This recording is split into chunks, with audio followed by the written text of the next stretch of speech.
7월 마지막 날 다행히도 뭐 마무리가 좋아서 그동안에 빠졌던 게 좀 아직은 뭐 갈 길이 멀긴 합니다만 그래도 마지막 날이 좋아서 조금 숨을 쉬게끔 하는 마지막 주말이 된 것 같습니다. 자, 일단 이번 주 어떻게 보셨습니까? 저는 이번 주에 주 초반부터 이제 저점 테스트 시작되는 것 같다. 다만 이제 제가 생각했었던 펀더멘탈 바닥 지수는 사람마다 다르겠지만은 지난주에도 한번 설명을 드렸었지만 일단은 레버리지 ETF 상장 전을 기준으로 봐야 되기 때문에 6,900 이상은 오버슈팅이었었던 거고 그 다음에 이제 전자닉스 기준으로 보게 되면은 전자 기준으로 봤을 때는 한 23만 원대 전후가 레버리지 ETF 얘기 나오기 전 상단이다 그런 얘기를 했었거든요. 그리고 이제 그때 당시로 접근해가지고 얘기를 하면은 지수상으로 보면은 6,500선 정도면은 얼추 그 과부하에 대한 부분은 어느 정도 소화가 되는데 문제는 남아있는 잔존하는 이제 레버리지 ETF 자산이 있기 때문에 그 변동성은 이제 플러스 마이너스 10 정도 될 것 같고 차트나 이런 걸 놓고 얘기했을 때 6,185 정도를 내가 봤을 땐 진짜 맥시멈 바닥 여기서 추가 빠지면은 한 5,600에서 5,900 사이다라고 말씀을 드렸었는데 이제 이게 아마 지금 이제 글자가 보이는 거 있는데 이제 제가 이거 아침에 출근하자마자 정리했었던 내용인데 그 당시에 아마도 이게 지수 5,200대인가 거기까지 급락했던 날 있잖아요. 그때 그날 아침에 정리했었던 거고 이제 바닥권 들어선 것 같다. 그래서 이제 조금씩 주식을 담아도 될 것 같다. 이제 말씀을 좀 드렸던 것 같아요. 근데 이제 제가 이걸 가지고 나왔던 거는 내가 이걸 맞췄다의 측면이 아니라 내가 지금 시장을 어떻게 보고 있는지에 대해서 최근 걸 가지고 좀 설명을 좀 드리려고 하는 거고요. 여기에서 보면은 이제 여전히 저는 그 전자 기준으로 봤을 때는 24만 원대면 그 과부하가 걸렸던 부분에 대한 거는 정리가 된 거다라고 보고 있고요. 그 다음에 이제 여기에서 플러스 마이너스 10 준다고 하면 제가 생각했던 하단은 이제 거기서 10% 정도 빠진다고 해도 뭐 22만 원 전후 아니겠느냐. 근데 20만 원이 깨졌잖아요. 살짝 깨졌다 그 바람에 이제 제가 놀래가지고 주식을 거기서 조금밖에 못 담긴 했지만 어쨌든 이제 바닥코를 그날 했어요, 사실은요. 그러면서 이제 지금부터는 좀 주식이 아주 많지 않으면 그러니까 뭐 다 물려 있는 분들도 계시지만 또 현금 비중이 많다든지 또 기회를 보시는 분들이라면 조금씩 접근해 볼 만한 가격인 것 같다.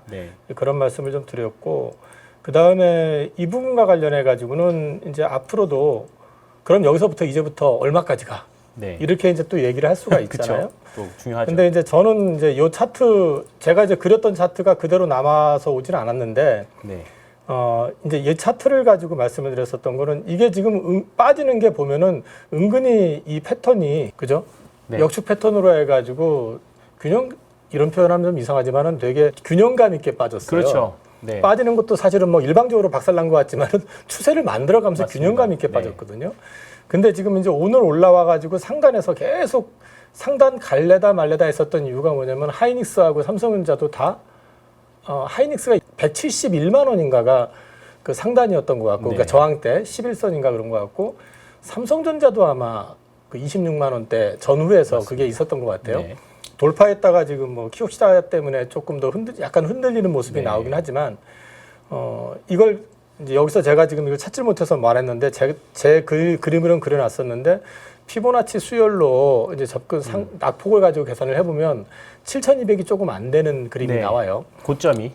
그렇죠. 단기 반등 고점이. 네. 그래서 이제 7,200 정도가 일단은 보이는데 그 중간에 여기는 지금 차트가 복잡하게 나와 있지 않습니다만 구석구석에 이제 그 저항대는 있기는 해요. 그렇죠. 조그맣게. 근데 이제 매물을 놓고 보면은 매물이 이렇게 심하진 않아요. 그렇죠. 그래서 전체적으로 봤을 때는 만약에 반등의 1차 목표치를 둔다 그러면 이제 7,000대 초반 정도까지는 볼 수 있지 않겠느냐. 저는 일단 그렇게 좀 말씀을 보고 있고 그리고 이제 그렇게 말씀을 드려왔고요. 우리가 이제 또 확신을 줬던 게 어저께 삼성전자 컨퍼런스 콜을 했잖아요. 그렇죠. 그 전날 하이닉스 컨퍼런스 콜 했을 때 느낌 어떠셨어요? 뭐야 이거 약간. 고구마 먹는 데다가 네. 감자까지 그냥 더 밀어넣는 느낌 네, 아니었어요? 맞습니다. 다 대부분 그런 표현들을 많이들 하셨죠. 네. 고구마도 빡빡해 죽겠는데 지금 빡빡한 네. 데다 물 준 게 아니라 감자까지 그냥 갖다 그러니까 시장이 기대했던 내용들이 별로 안 나왔어요. 그리고 LTA 계약이라든지 이런 거에 대해서 좀 이렇게 디테일한 부분이 많이 부족했고 주주환원은 뭐 규정상 안 된다라고 나중에 이제 나오긴 했습니다만 그래서 이게 아닌데 싶었는데 이제 어저께 전자는 사실은 시작하기 전에 저긴 더 심할 것 같은데라는 좀 우려감이 사실은 있었는데 조금 있었죠. 네. 원래 그동안 컨퍼런스 콜을 했던 걸 봐서는 그렇죠. 네. 더 심할 것 같은데라고 생각을 했는데 생각보다 되게 좀 적극적으로 오픈을 해주셨어요. 뭐 주주환원 관련해서는 바로 얘기는 안 했지만 이제 조만간 오픈할 거고 이것과 관련돼 있는 부분에 대해서도 자사주 매입이라든지 이런 것들에 대한 기대감을 충분히 키울 수 있게끔 얘기를 해줬고 또 한 가지는 여기서 제가 중요하게 봤던 거는 결국 LTA 계약이잖아요. 그렇죠. 그게 몇 년 단위 계약이냐 또 어떤 구속력을 가지고 있느냐 이런 부분들을 가지고 얘기를 하는데 전 되게 의미 있었다고 생각을 하거든요. 그래서 어저께 제가 장중에도 이제 고객님들한테는 이거 되게 의미 있는 지표다 해가지고 이제 제가 글을 정리한 내용인데 끝나고 나서 오후에 빠졌을 때 제가 이걸 정리했었던 네. 내용인데요. 우선은 이제 여기 언급되어 있는 것 보면 LTA 관련해 가지고 5년 단위로 이제 일단 얘기를 하고 있다는 거. 네. 근데 5년 단위 하면 그 다음 어떻게 될 건데라고 걱정을 하는데 1년 지날 때마다 계속 붙여가는 그렇죠. 운영이 되는 네. 거죠. 네. 네. 연속성이 어느 정도 담보가 되는 거고 하단에 대한 리스크를 어느 정도 제어가 된다라는 얘기도 있었고 전체 매출 비중의 60%를 이게 커버를 한다 그러면 이게 지속 가능성에 대한 부분들은 어느 정도 기대치 이상을 그렇죠. 보여준 거거든요. 담보도 꽤, 되고. 네. 꽤 디테일하게 얘기를 해준 그렇죠. 측면이 네. 있어요. 그래서 이제 이런 부분들도 괜찮았고요. 그리고 이제 어저께 쓴 글이니까 이게 이제 아마존 컨콜이 남았는데 여기서도 이제 캐펙스하고 현금 흐름 등이 중요하다. 이거 뭐 오늘 문안이다. 그렇죠. 소화를 시켜줬죠. 그래서 저는 이제 지수 자체로 얘기를 하면 일단은 외바닥일지 쌍바닥일지 모르겠지만 이게 바닥은 확인이 된 것 같다는 게 개인적인 생각이고요. 네. 근데 여기서부터 바닥이 확인된 상태에서 올라와서 늘어질 건지 아니면 다시 한 번 더 확인을 할 건지는 근데 뭐 주요 변수들이 나올 수 있겠지만 가장 큰 이슈가 될 만한 것들은 저는 제가 볼 때는 뭐 같으세요, 참? 앞으로 변수가 될 만한 것들. CDS, 빅테크들의 CDS. 저는 금리 같아요. 금리. 네. 네, 금리. 이제 그럼 네. 결국은 금리인데 네. 어저께 PC 나쁘지 않게 네. 나왔잖아요. 근데 왜 금리라고 얘기하냐면은 유가. 네. 그 결국 중동 이슈. 네, 중동 이슈. 네. 결국은 이란 이제 노이즈겠죠. 네. 네. 그래서 이제 이게 변수가 될 것 같은데 저는 여전히 뭐 그게 더 심각한 쪽으로 가기는 쉽지 않다라고 생각을 하거든요. 네. 네. 이제 그거는 지금 계속 얘기 나오잖아요. 뭐 패트리엇 무기 부족한 것부터 시작해서 네. 현실적으로 지금 미국이 그러니까 이란은 맨날 두들겨 맞으면서 견뎠기 때문에 그렇죠. 네. 웬만해 가지고는 다 견딜 수가 있어요. 근데 미국은 그게 안 돼요, 사실은. 그리고 전사자 한 명만 나와도 뒤집어지는 나라기 때문에. 그렇죠. 네.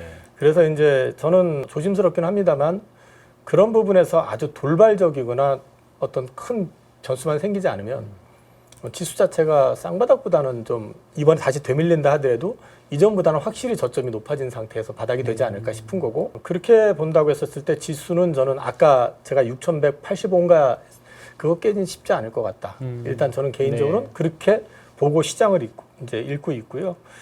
어저께도 좀 아쉬운 거는 지수는 이제 컨콜 끝나고 나서 밀렸잖아요, 어제. 네. 근데 문제는 자 끝나고서 보니까 인버스 2배 쪽으로.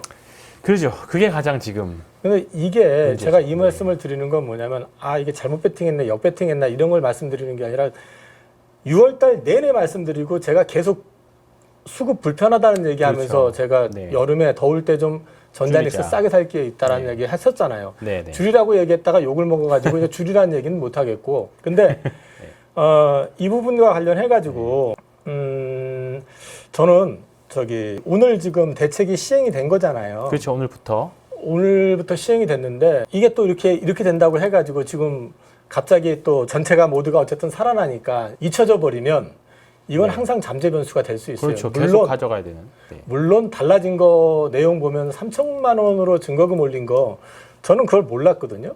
올렸는데 저는 그게 그냥 1,000만 원 증거금 올려놓고 샀다 팔았다 계속 하던 패턴이 유지가 되는 줄 알았는데 아예 현금이 있어야 됩니다. 네, 그냥 한 번 써버리면은 네. 픽스가 돼버리는 그렇죠, 그런 그렇죠. 구조잖아요. 네, 그러면 어쨌든 매매의 어떤 반복성 이런 것들이 떨어지게 되니까 집중도가 좀 떨어지는 측면은 분명히 긍정적인 건 맞아요. 그래서 오늘도 아마 그 거래대금이나 이런 게 그쪽이 확 줄었을 거예요. 줄고 대신에 그 코덱스 레버리지, 코덱스 200 뭐 이런 쪽, 그 다음에 또 그쪽으로 좀 갈 수 있어요. 반도체에도 또 뭐 있다고 하더라고요. 레버리지가. 그렇죠. 네.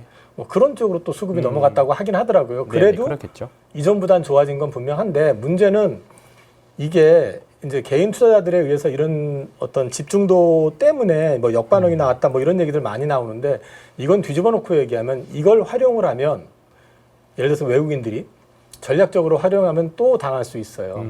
그래서 저는 이 부분과 관련해 가지고는 최대한 변동성을 줄이는 방향으로 더 강화해 나가는 게 투자자를 보호하고 시장을 건전화시키는데도 굉장히 필요한 요소다. 그래서 주가 올랐으니까 다 됐어라고 생각하시면 안 된다라는 거죠. 그리고 사실 이번에 주가 폭락할 때 제 주변에서도 굉장히 많이 다쳤어요. 그렇습니다.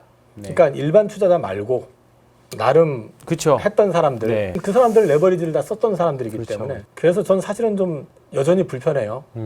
그런 부분들. 그래서 레버리지에 대한 부분들 이것의 변동성을 최소화시키는 방향에 대해서는 앞으로도 계속 요구해야 되고 이 변화가 나와야 된다. 그래야지 시장이 하반기에 다시 상승장이 나온다고 했을 때 일반 투자자들이 접근을 해도 이게 수익에 대한 부분들을 기대할 수가 있지. 자칫 잘못하면 또 쏠림 나오게 되거나 또 이상한 문제가 발생이 되면 시장 다시 저도 사실은 이번 시장 떠나야 되나를 굉장히 고민했었습니다. 그게 이제 사실 그 말씀들을 많이 하셨어요. 이번 주 목요일 보면서 여기서 한 번 더 밀리면 진짜 우리가 모르는 무언가 있는 거다.